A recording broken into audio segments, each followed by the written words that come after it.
함께 나눌 하나님 말씀 시편 119편입니다. 시편 119편 145절부터 160절까지 제가 가진 성경 구약 895면 혹은 896면에 있는 시편 119편 145절부터 한 절씩 나눠서 읽고요. 160절은 같이 보겠습니다. 시편 119편 145절입니다.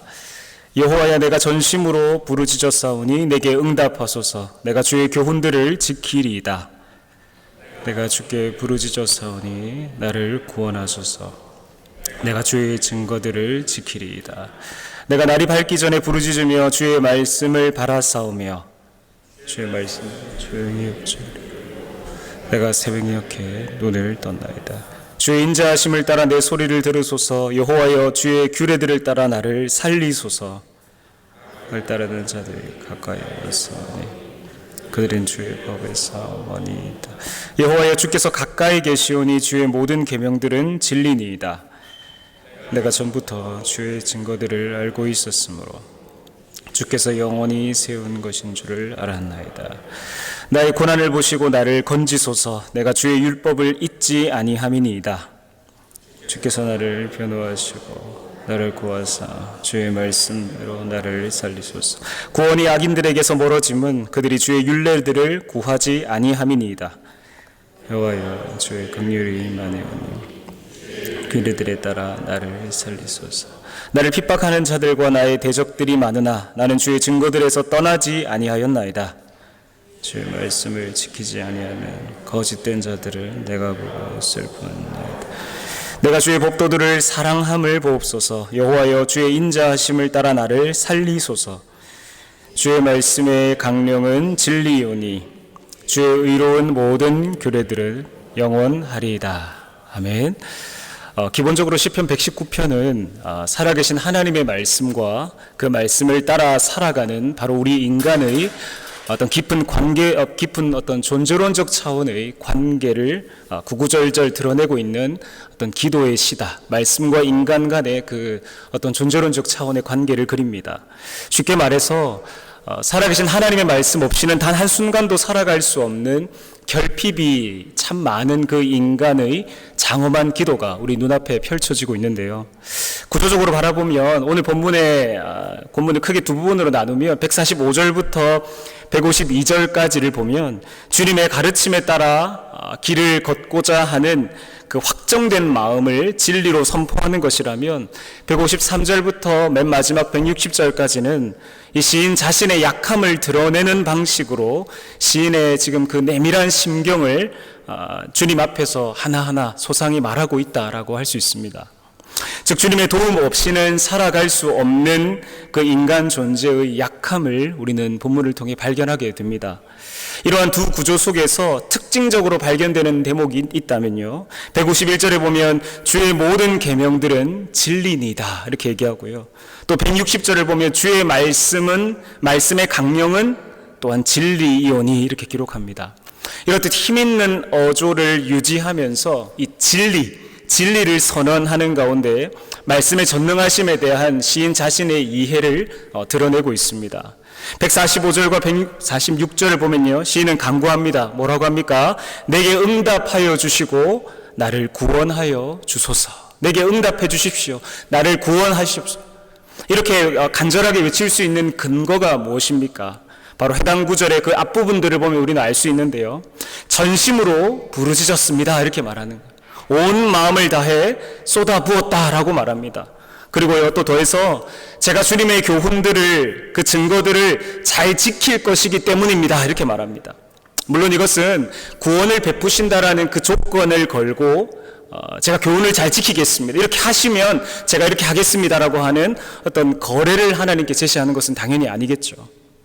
오히려 그는 하나님께서 자신을 구원하여 주심으로 한 번 더 이 재기의 삶을 허락하셔서 아주 자유롭게 또 마음껏 하나님의 계명을 묵상하고 또 순종하는 삶을 정말 계속 지속하기를 원한다라는 그런 태도를 지금 본문을 통해 드러내고 있습니다. 147절에서도 드러나듯이 날이 채 밝기도 전에 일어나서 주님의 말씀을 갈망하는 것은 그만큼 자신에게 임한 고난과 이 괴로움의 강도가 만만치 않다라는 것을 드러내는 거죠. 쉽게 말해서 이른 아침에 기도하기 위해서 우리처럼 일어난 줄 알았는데 알고 보니까 실제로는 뜬 눈으로 계속 밤을 지새웠다라는 것, 그걸 자각하게 되는 것이죠. 148절에 내가 새벽녘에 눈을 떴나이다 라는 표현은 이 시인의 가난한 마음과 또 애통하는 심령으로 하나님을 전적으로 찾고 그 말씀을 붙들지 않을 수 없는 참혹한 그 현실, 그것을 보여주고 있습니다. 이렇듯 인간 본연의 그 연약함을 인정하고 자신의 결핍을 자각하게 만드는 매개와 혹은 동인이 무엇이냐, 바로 그것은 고난의 상황이요 위기의 현실이다라고 말합니다. 시인은 기도하는 가운데 한 인간이 직면하게 되는 쇠퇴와 어떤 장애 혹은 약화와 어떤 결함, 이런 것들로 대변되는 이 결핍의 순간을 단순히 부정적으로 취급하지 않습니다. 도리어 자신으로 하여금 끝없는 갈망으로 주님의 말씀을 찾게 만드는 원동력으로 그는 이해하고 있는 겁니다. 그런 점에서 시인은 단순히 지금 이 본문을 통해서 위기 탈출을 호소하고 있는 차원이 아닙니다. 말씀의 가르침대로 살아가기 위해서 부단히 몸부림치고 있는 것으로 우리는 보게 됩니다. 다 함께 151절을 한 번 더 읽으면 좋겠습니다. 151절입니다. 함께 보겠습니다. 시작. 여호와여 주께서 가까이 계시오니 주의 모든 계명들은 진리니이다. 아멘. 신앙생활의 역설이 무엇입니까? 바로 그것은 우리의 삶의 위협이 가까워 오면 올수록 여호와께서는 그보다 더 가까이 우리와 함께 계시다라는 사실. 시인은 이렇게 150절부터 보면요, 이 가깝고 멀다라고 하는 이 비교의 은유를 제시하면서 자신이 직면한 위기의 상황을 부각시키고요, 동시에 나에게 가까이 계시는 그 여호와를 노래하며 찬양하고 있습니다. 그런데 시인이 이 주님을 가까이 한 일은요, 어제 오늘 일이 아닌 것 같습니다. 152절에 보면 뭐라고 합니까? 내가 전부터 주의 증거들을 알고 있었으므로. 아주 오래전부터 주의 말씀을 익혀왔다, 체득해왔다라는 것을 뜻합니다. 이렇듯 켜켜이 쌓아 올린 그리스도인의 그 영적 내공이라고 할까요? 이 영적 내공의 그 진가를 드러내는 순간이 언제이겠습니까? 바로 그것은 고단한 그 인생길 가운데 모든 것들이, 가까이 있던 모든 것들이 다 멀어져만 가는 그때 가까이 계시는 하나님을 바라보면서 말씀만이 신뢰할 수 있는 유일한 대안이다라는 것을 깨닫는 거죠. 그래서 151절에 주의 모든 계명들은 진리니이다, 이렇게 자연스럽게 고백할 수 있는 겁니다. 악을 따르는 자들은 주님의 법으로부터 점점 멀어지는데 오히려 믿음의 사람은 말씀에 대한 사랑과 충성을 고백하게 된다는 것입니다. 이를 볼 때 영적 내공은 어디에서 비롯됩니까? 신앙의 연수도 아니겠죠. 직분의 유무도 아닙니다. 직면하지 않을 수 없는 삶의 그 위태로운 순간에 더더욱 하나님의 가까이 계심을 자각하는, 변함없는 그 말씀의 진리됨을 인정하는 것, 외줄타기와 같은 이 두려움과 불안의 때를 주님의 말씀에서 점점 멀어지는 때로 삼는 게 아니라, 세상과 가까워지는 계기로 삼는 게 아니라 오히려 영적인 의연함과 신앙의 결기를 드러내는 것이 바로 영적 내공이 아니겠습니까? 시인은 후반부에서도 반복적으로 자신의 처지와 상황을 토로하면서 말하는데요, 153절 또 154절에 뭐라고 합니까? 나를 건지소서, 나를 변호하시고 나를 구하사 나를 살리소서. 무엇보다 그는 암울한 자신의 지금 이 형편을 토로합니다. 그럼에도 하나님의 법을 잊지 않았습니다라고 그는 덧붙입니다. 비록 현실은 참혹했습니다. 하나님의 법을 멀리하게끔 모든 것들이 다 저를 부추겼어요. 저를 그렇게 유도했습니다. 그렇지만 저는 단 한순간도 하나님의 말씀을 잊어버리거나 의심한 적조차 없습니다라고 그는 토로하고 있는 겁니다. 특히 그는 재판장이신 하나님 앞에서 이 자신의 송사를 변호해달라라고 하는 어떤 요청을 드러내고 있는 것 같습니다. 마치 법정에서 지금 고발을 당한 채 유죄와 무죄를 지금 다투는 상황에, 그런 절체절명의 상황에 서 있는 것 같습니다. 하나님께서 자신의 이 소송권을 잘 해결해 주셔서, 하나님 친히 담당해 주셔서 정당하게 정의롭게 판결해 주십시오 라고 그는 간구하고 있습니다. 그래서 154절에 그는 이렇게 고백합니다. 주의 말씀대로 나를 살리소서. 나를 살리소서. 하나님의 말씀 자체가 생명의 근원입니다. 나를 소생케 하는 능력은 바로 그 말씀에서 비롯되는 줄 믿습니다라고 그는 강조하고 있는 겁니다. 그래서 말씀대로 나를 살리소서. 말씀대로. 하지만 이와 반대로 155절에 악인들, 157절에 나를 핍박하는 자를, 나의 대적들은 오히려 고의적으로 악을 추구합니다. 하나님의 말씀을 따르고자 하는 의인들을 괴롭게 한다, 지적합니다. 특히 155절에 보면 구원이 악인들에게서 멀어짐은 이라는 대목은 앞서 150절과 좀 유사하지 않습니까? 악을 따르는 그들은 주의 법에서 머니이다, 가깝고 멀다라는 비유를 계속 제시합니다. 그들은 결국 구원으로부터 점점 멀어집니다. 멸망을 향해 치닫게 되는 그런 상황, 그것이 마땅한 수순이다. 시인은 계속해서 자신의 이 구원에 대한 확신을 피력합니다. 그 이유가 무엇입니까? 왜 그렇게 구원에 대해서 확신할 수 있습니까? 157절을 보면 나는 주의 증거들에서 떠나지 아니하였나이다. 악인들, 핍박하는 자들, 나의 대적들 모두가 다 주님의 율례를 멀리했습니다. 구원의 길에서 스스로 그들은 이탈했습니다. 하지만 나는요 주님의 증거에서 떠나지 않았습니다. 늘 머물러 있었습니다.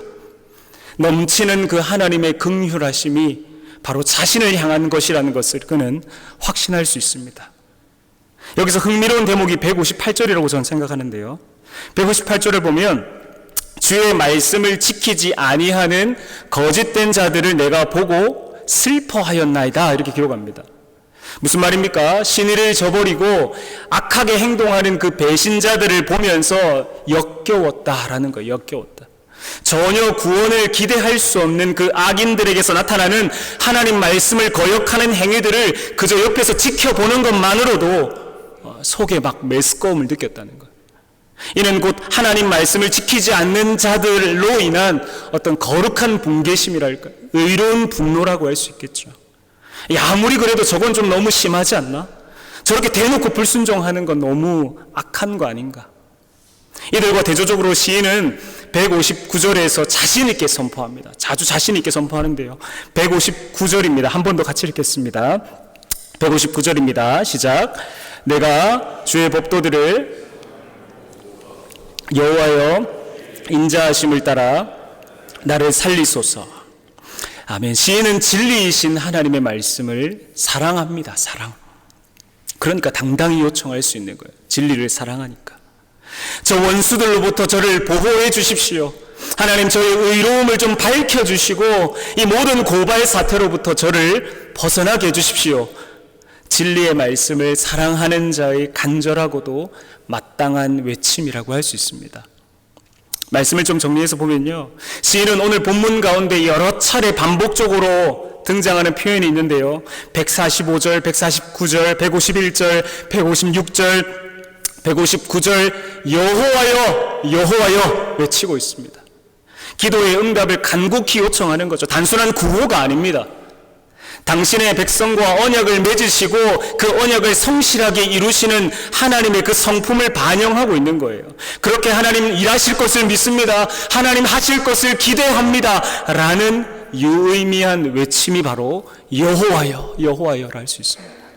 우리 또한 주여 아버지 여호와여, 그 외침이 단순한 합심 기도의 어떤 시작을 알리는 신호탄이 아니라 주께서 당신의 자녀들을 지켜 보호하시는 줄 믿습니다. 제 삶을 하나님 당신께 맡깁니다. 하나님, 오늘 이 아침 나를 도우소서. 이 아침 나를 구원하여 주시옵소서. 라는 그 분명한 확신 가운데 주님 아버지 여호와여 힘껏 외치는 오늘 아침이 되기를 소망합니다. 혹여나 오늘 시인의 이 하소연을 듣고 나의 이 심정과 다를 바 없다면요, 우리 또한 다른 대안들을 찾기보다, 애써 오지 않는 잠을 굳이 청하려고 하기보다 그냥 그 잠 오지 않는 그 순간에 엎드려서 전능하신 하나님 앞으로 나아가는 믿음의 선택을 할 수 있기를 바랍니다. 수많은 고민이 번뇌로 이어지고 삶을 비관하고 결국에는 신을 원망하게 되는 그 악순환의 고리들을 끊어내고 진리의 말씀 그 안에서 인생의 해답을 찾고 또 나아갈 길을 발견하는 믿음의 종들 다 되시기를 소망합니다. 이를 통해 우리 인생을 뒤덮은 모든 이 어둠의 그림자는 다 물러가고 새 아침이 동토오는 그 은혜를 우리에게 허락하실 줄 믿습니다. 더불어 시인은 본문을 통해서 제가 하나님을 잘 섬기겠습니다 라고 하는 이 마음속에 경건한 욕구를 그냥 감춰두는 게 아니라 그 욕구를 막 분출합니다. 어떻게 해요? 하나님의 계명을 잘 지키겠습니다. 말씀대로 살아가겠습니다. 145절에 내가 주의 교훈들을 지키리이다. 146절에 내가 주의 증거들을 지키리이다. 153절에 내가 주의 율법을 잊지 아니함이니이다. 157절에 나는 주의 증거들을 떠나지 아니하였나이다. 159절에 내가 주의 법도를 사랑함을 보옵소서. 물론 이러한 결단과 이 다짐은 내가 이렇게 대가를 지불했으니까, 하나님 저 열심히 말씀대로 살았잖아요, 하나님 저 헌신했잖아요, 대가를 지불했으니까 마땅히 상응하는 결과물을 보여주세요 라는 식으로 하나님과 그 구원을 놓고 거래하는 게 아니라고 했습니다. 오히려 그는 하나님의 말씀대로 살아가고자 안간힘을 쓰는 거예요. 부단히 몸부림을 치고 있는 그 상황, 악한 자들처럼 하나님의 말씀으로부터, 주의 법으로부터 점점 거리두기를 하면서 그렇게 살아가고 싶지 않다라고. 오히려 비록 내 삶은 순탄하지 못하지만 그럼에도 어떻게든 하나님께 매달리고 있는 것을 우리는 확인하게 됩니다. 151절에 주께서 가까이 계시오니, 가까이 계시오. 비록 침묵의 때를 지나는 것 같습니다. 조속한 그 응답이 오지 않는 것 같아요. 그럼에도 그는 그 기다림의 그 과정마저도 하나님의 섭리다, 응답하실 하나님의 계획 안에 있는 일이다라고 그는 결코 경건의 자리를 떠나지 않습니다.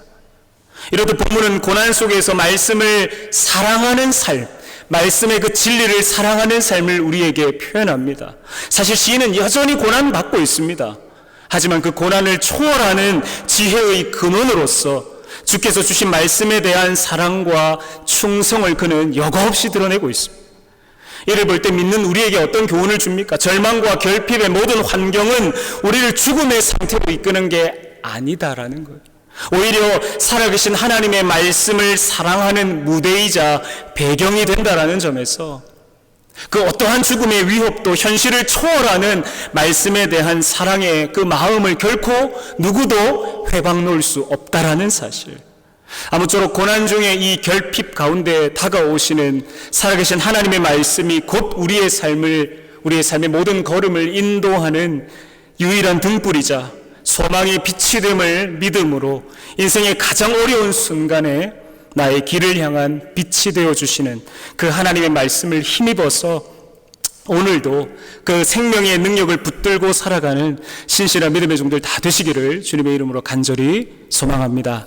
아멘. 우리 주신 말씀을 붙들고 함께 기도하기를 원하는데요, 말씀의 은혜를 기억하면서 이렇게 기도하면 좋겠습니다. 주님, 모든 결핍과 상실, 또 모든 우울과 불안이 가득한 인생 굴레 가운데 주의 법을 멀리하거나 하나님의 곁을 떠나 사는 우둔한 인생 아니라 인생의 모든 생사화복을 주관하시는 하나님 앞으로 가까이 나아가게 하셔서 그 말씀 안에서 생명의 능력에 힘입어 시련의 한복판 가운데 살아계신 하나님을 바라보는 인생들 되게 하여 주시옵소서. 더불어 기도하실 때 두 발을 딛고 살아가는 이 밴쿠버 땅을 위해서도 기도합시다. 주님, 이 나라 현실 또 영적인 모든 필요를 아시는 하나님, 이 땅 가운데 영적인 공허함을 주의 은혜로 충만하게 채우시고 밴쿠버 곳곳 가운데 하나님의 임재로 충만하게 하여 주시옵소서. 수많은 민족과 언어가 공존하는 이 땅입니다. 복음이 언어와 문화를 뛰어넘어서 진리로 전해지게 하여 주시옵소서. 또 이를 위해 복되게 쓰임받는 우리 믿음의 공동체,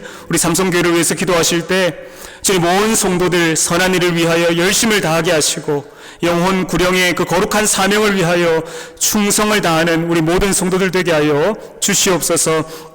특별히 세우신 담임 목사님을 위해 기도하실 때 독수리 날개침 같은 새 힘을 날마다 공급하시고 곤비치 않도록 날마다 주께서 강권적으로 붙들어 달라고, 또 사랑하는 조국 대한민국을 위해서도 기도하길 원합니다. 하나님, 오직 하나님만을 섬기는 제사장 나라 되게 하시고 온 백성 당신의 거룩한 민족 되게 하여 주시옵소서. 혼란과 위기 속에서도 하나님의 공의와 평강으로 조국 대한민국 주여 다스려 주시옵소서.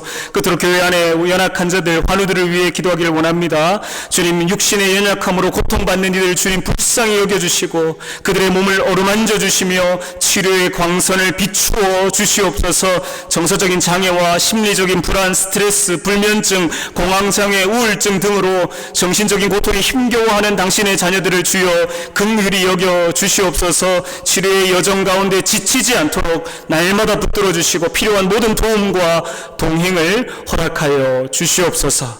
우리 시간 주기도문을 하고요, 우리 같이 합심기도의 제목들을 가지고 함께 기도하겠습니다. 주기도문 하겠습니다. 하늘에 계신 우리 아버지, 아버지의 이름을 거룩하게 하시며 아버지의 나라가 오게 하시며 아버지의 뜻이 하늘에서와 같이 땅에서도 이루어지게 하소서. 오늘 우리에게 일용할 양식을 주시고 우리가 우리에게 잘못한 사람을 용서하여 준 것 같이 우리 죄를 용서하여 주시고 우리를 시험에 빠지지 않게 하시고 악에서 구하소서. 나라와 권능과 영광이 영원히 아버지의 것임이니이다. 아멘.